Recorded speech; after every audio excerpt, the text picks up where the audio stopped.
Okay, so basically with the red bell peppers, you just want to cut them up small, small, small. Yeah, so just little like that. And then also you're going to have the spring onions as well.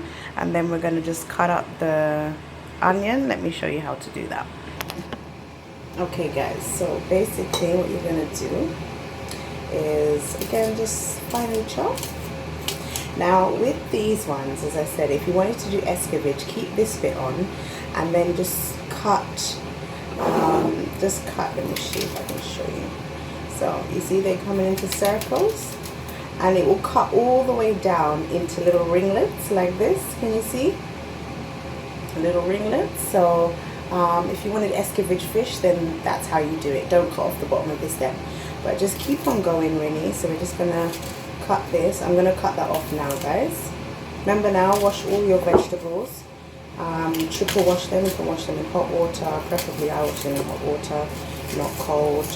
And we're just gonna cut all of these up. So you can see, just chop them up, and it doesn't matter what size. Like, again, it's just accompanying the stew. So as you can see, we've got our flavors here. Yeah. I'm going to add them to our bowl. So I'm just going to use the last bit of red pepper.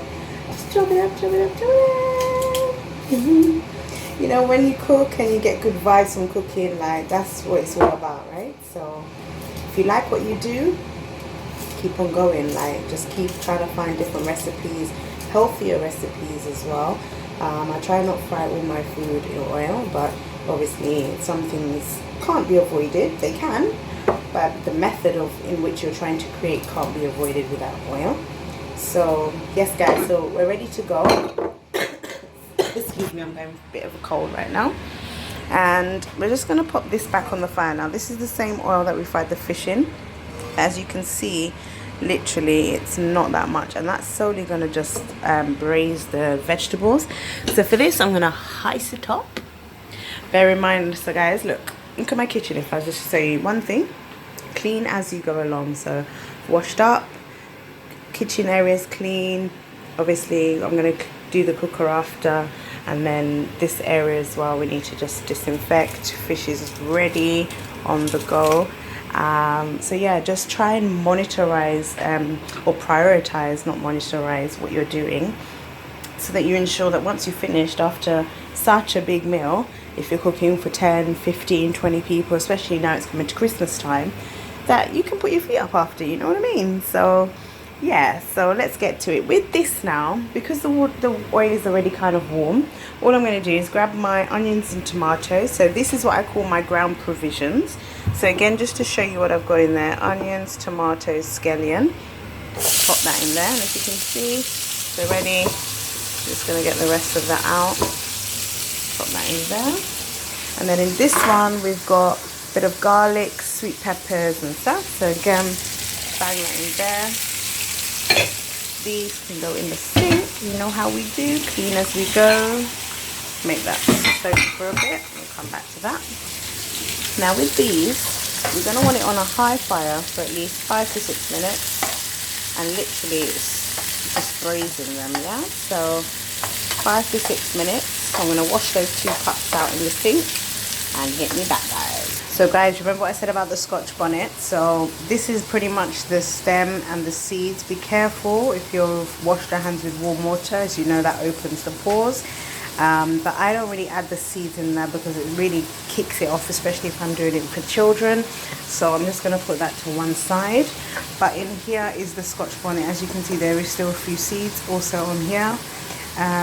So yes, again, just wash that, and then we're just going to add that now to this to give it a little kick and flavour.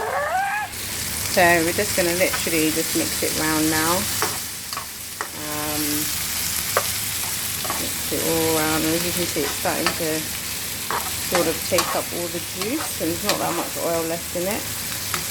And now I can actually smell the Scotch bonnet without, like, literally 10 seconds of putting it in, it hits the back of your throat. Over here, guys, we have Frida's special seasoning, and then we just have black pepper. Again, I don't use a lot of seasoning in here. You can alternatively use Maggie's, but inside is Kiki's special seasoning. The Maggie's is finished, but I've now compromised and made a better recipe. Thank you very much for you, Maggie's. You did me well. But otherwise, just keep it simple. Less is more. And you want to taste the flavour of the fish, not just flavours of seasoning. If that's the case, just eat seasoning, right? But yes, guys, let's see. It's coming on really nicely. And this is pretty much the sort of ground provisions that you would do, or I would do in any type of meal, to kind of get the flavors there. So again, as this is coming together now, so in here, just to recap, we've got garlic, we've got scallion, we've got onion, white onion. You can use red onion if you want. I prefer to use white. We've got tomatoes, bell peppers, green and red. You can use the orange ones if you wish. But those are the ones. Now, what I'm going to do is I'm just going to, no way of doing it, just literally put it in. And again, mix it round. And then with this, you're going to put your kettle on, add some water, put your kettle on, boiling water now, because as you can see, the oil's going. So this is now taken up, and you can actually smell the flavors. So this is what's actually just going to go over your fish, just to give it a little colouring. Now, if you're doing brown stew, obviously, then you can use brown stew colouring. If you're doing escovitch, then it's a little bit different. You'd use white vinegar, sometimes a little bit of sugar. But as we're doing Keda's style brown stew, Keda's Kitchen style brown stew, this is what it looks like, guys. So remember now, the base of the pot, the center of the pot is always the hottest, so just always make sure everything maintains there. You don't want to cook out all the nutrients, guys, so again, I'm going to leave that on for literally 30 seconds as it is, because you don't want it to be al dente, you want it to be soft. But you can add carrots to this if you wish. On this occasion, I won't be adding carrots simply because I don't have any. But yeah, so you would leave that on there. I've added my seasoning, nothing more goes in that. I'm going to add a little bit of water, and you can add ketchup if you wish. I won't be adding any ketchup. I'll just be adding solely just the water and the brown stew, and then we'll see the final product. Alright guys, so we're just going to add a little bit of water. All the oil has gone now, so might be a few little remnants, but not as much to be tasting it. And literally what you're going to do is leave this to stew for a bit.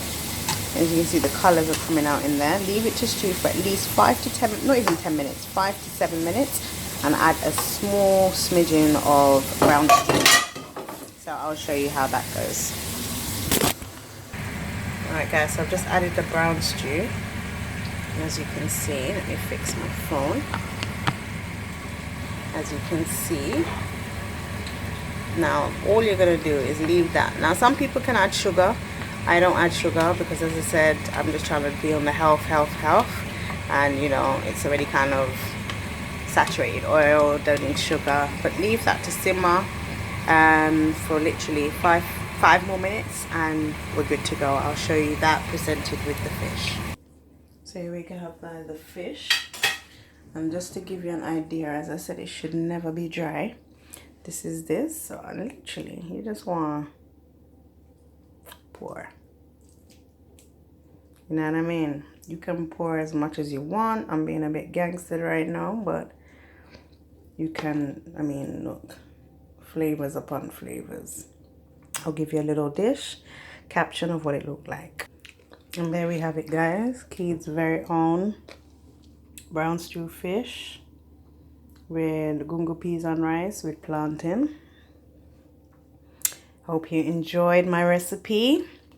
As I said before, if you've never been to my channel, subscribe before and hit me back. See you in a couple of days with the next recipe.